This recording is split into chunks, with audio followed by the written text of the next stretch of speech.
अस्सलामुअलैकुम 31 नवंबर 2024 बरोद हफ्ता गला मंडी आरे वाला। तो अज ज़रे अजनास के रेटा की गल करसीए, मूंजी की मार्केट के क्या हालात हैं वह भी शेयर करसीए, नाल मकई दे ते सारे ज़रे अजनास के रेट इस वीडियो किसान वीरों को मिलणगे।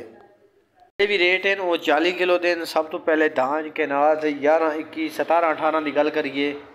हथ वाला जोड़ा माल है वह 4500 तो लैके 4750 रुपए के अंदर विकता पिया है। उस तो बाद जो अच्छा कटर वाले माल है वह 4200 तो लैके 4300 रुपए तक। उस तो बाद जो दरमियाना माल है वह 3800 रुपए तो लैके 4100 4150 तक विकता पिया है। उस तो बाद कैनात की इक्का दुक्का डेयरी है वह 4900 भी विकी अज के दिन, 4800 भी विकी है। जो एवरेज दोनों रेट दे देते हैं वह हैं 4750 रुपए तक ज़्यादातर डेयरियाँ विकियाँ। उस तो बाद 1509 1692 की गल करिए। हथ वाला VIP माल 4500 तो लैके 4200 तो लैके 4400 रुपए तक इक्का दुक्का डेयरी वो 45 4550 तक विकी है। उस तो बाद जो कटर वाले माल है 3900 तो लैके 4100 तक VIP विके। जो दरमियाना माल है वह 3900 3350 रुपए तो लैके 3500 रुपए तक 1509 के माल विके।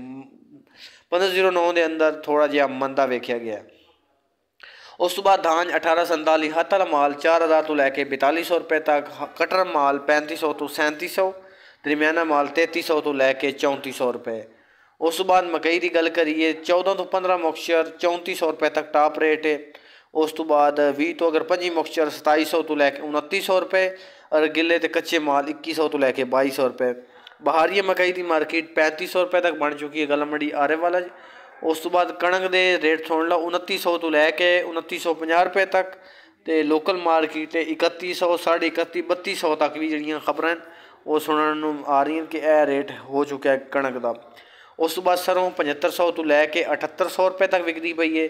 तिल तिली की गल करिए 14500 तक टॉप रेट है, 13500 तो लैके 14500 तक VIP माल, 15000 तक इक्का दुक्का डेयरी है।